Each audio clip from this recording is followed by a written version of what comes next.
fly. You usually have to pay extra just to be able to pick your seat. Even parents with small children might have to pay more or risk being seated apart. Action 9's Jason Stujenki investigated those fees and found out what you can do to keep from paying and still sit together. He's live at the airport. Jason?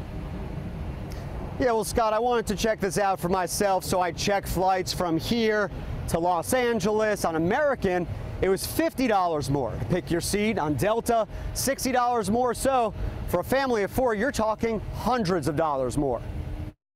Nicole Monticello spent about $120 extra to sit with her kids, 10-year-old Parker and 6-year-old Peyton. Well, I don't love it, that's for sure. Otherwise, they could have ended up rows apart. I'd like them to be close just so I can keep an eye on them. The consumer group, Travelers United, worries about safety too. Your kid could be sitting next to anybody.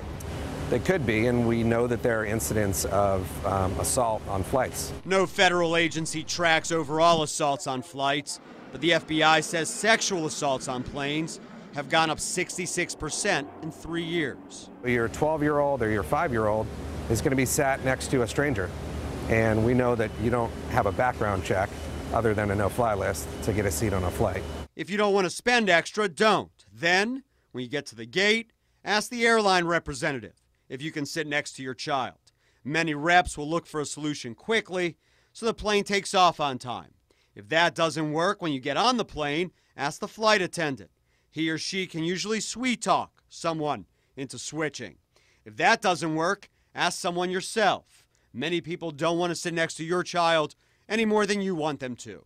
And if that doesn't work, ask the flight attendant again in midair. He or she may have more time to work on it. Luckily, most people are willing to switch as long as you have something good to offer, like an aisle seat or a window seat. In 2016, Congress passed the law. Many interpreted the law to mean parents didn't have to pay extra to guarantee a seat next to their children anymore, and that USDOT was supposed to put the law into effect. 2 years later, USDOT still hasn't. Travelers United is demanding that agency act now. I think it's incredibly frustrating for families. USDOT wouldn't go on camera, but sent me this statement, a bombshell. It says the law never said USDOT had to require airlines to change their family policies. The law just said DOT had to review those policies. USDOT says it did and is fine with them. The passengers, like Nicole Monticello, are not. We always end up paying more, it seems like, to book the higher class cabin so that we can all sit together.